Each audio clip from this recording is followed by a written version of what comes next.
So there's a socialist group in New York City called PSL. I think it's like Party for Socialism and Liberation or something like that. And I think they're loosely affiliated with the DSA or something like that. It's a group of lefties. And apparently they organized getting together and doing a pro-Palestine protest. They were going to interrupt a town hall meeting with Senator Kirsten Gillibrand, senator from New York. And so we got this video coming out of there. I have to show it to you. So you're going to see Kirsten Gillibrand doesn't really know how to handle this. But then you also have, it's like the room is divided between young people with a conscience and old people who are dead-eyed psychopaths who have no problem with all the genocide going on in Gaza. So let's watch this and then we'll discuss. Nothing respectful about what you're doing. Gillibrand, how can you say that you represent New Yorkers when 70% of this country demands a ceasefire in Gaza, when 45% of New Yorkers demand a ceasefire, when 53% of New Yorkers do not want to send Israeli funding or military aid anymore? Senator Gillibrand, you received $366,000 from pro-Israel lobbies in this past election cycle. Why are you allowing your interests to be bought by foreign governments? We're sending billions of our taxpayer dollars to kill children and women. Look at this fucking weirdo sitting here. Stop. $6,000 from pro-Israel lobbies in this past election cycle. Why are you allowing your interests to be bought by foreign governments? We're sending billions of our taxpayer dollars to kill children and women. 30,000 people have been murdered. Oh, this guy's wife is trying to get him to stop. The guy's wife is so embarrassed. This woman's asking some serious question about Palestine, and he's screaming, stop. And the wife is like, honey, please, you're embarrassing me. Sounds like he's having like a seizure or something when he screams stop. You allowing your interests to be bought by foreign governments. We're sending billions of our taxpayer dollars to kill children and women. 30,000 people have been murdered. That's an amazing moment. That girl says 30,000 people have been murdered, and he's just red-faced screaming stop.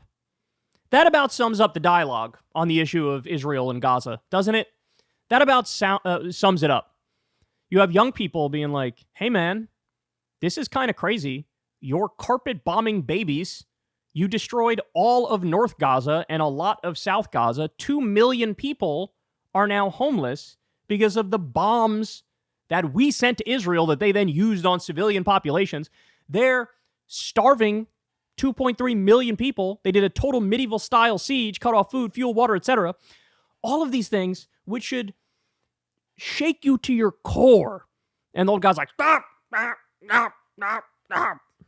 Jesus, unbelievable. Have the money to correct these historic wrongs.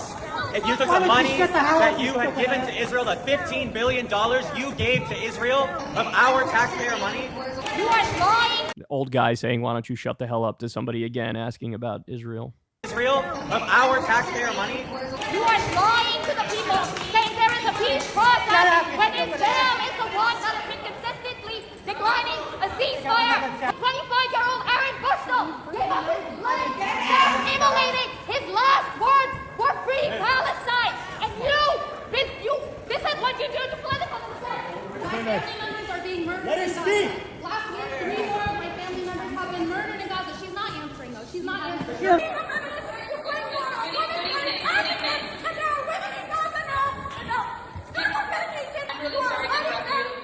Hamas doesn't want to return the hostages. They offered to return the hostages. That is a lie. They offered to return the hostages. You motherfuckers declined. They're right.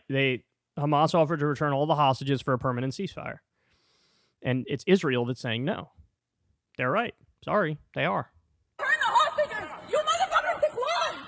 Every single morning I wake up and I see Palestinians dying day after day after day after day, body after body after body, with our taxpayer dollars funding it.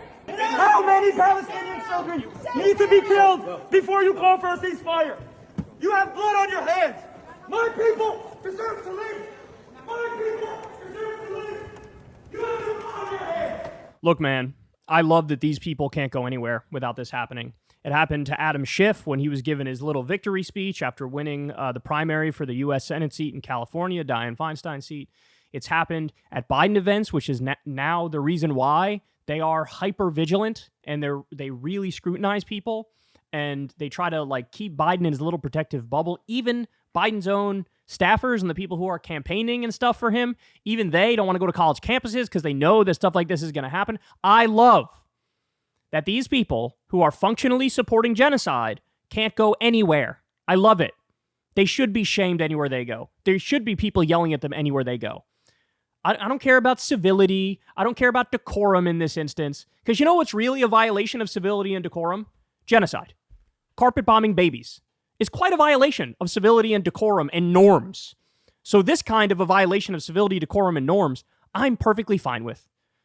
So, God bless all these people who had the balls to show up to these events and make their voices heard. And I hope that it scares Kirsten Sinema, or not Kirsten Sinema. She actually retired the other day, by the way, or she stepped out. She's not going to run again. Kirsten Gillibrand. I hope it scares Kirsten Gillibrand into thinking, Jesus, is this what my legacy is going to be? Is my legacy going to be somebody who backed genocide, took a tremendous amount of money from the Israel lobby, was okay with funding them and arming them as they wiped out Palestinians, killed massive numbers of children? Is that going to be my legacy? Anything that can get them to rethink what they're doing, I'm in favor of. I'm not in favor of violence. Never was, never have been, never will be. I'm in favor of peaceful protest, but this is the kind of peaceful protest that stings and makes an impact, right? Along with, you had pro-Palestine protesters blocking ships that were meant to go to Israel that had guns and weapons on them. Again, brilliant protest, intelligent protest, materially improving the world and preventing a slaughter by blocking those ships. I love it. I love this. Keep doing it. They got to know, man. There are red lines in this world. Certain things are red lines. One of them is genocide. If you think we're all going to sit there quietly and passively as our tax money and our weapons fund the carpet bombing of children, you got another thing coming. Never in a million years will we sit back and let that happen. Ever. Ever. Genocide is the crime of all crimes. This is the way logical, rational, empathetic, altruistic, reasonable people should react in the face of that. So again, shout out to this group. I'm proud of every single one of them for doing this. And everybody needs to keep it up. Keep up the protest. Keep up the protest. Don't stop. We got to get through to them somehow. And you know what? AIPAC and the Israel lobby, their money does a lot of talking. But just maybe we could talk louder than that money talks. As soon as these politicians think, no, it really is career suicide for me to go along with the Israel lobby on this one, they'll flip. Because they care about self-preservation more than anything. And that money has helped them with self-preservation until this point where now it's kind of a detriment. And so our job is to highlight that and change course. So again, I love seeing it. Hey, y'all, do me a favor and like and subscribe. It helps out big time in the algorithm. Click the bell as well for notifications when videos drop. And watch that video on screen right now. You know you want to.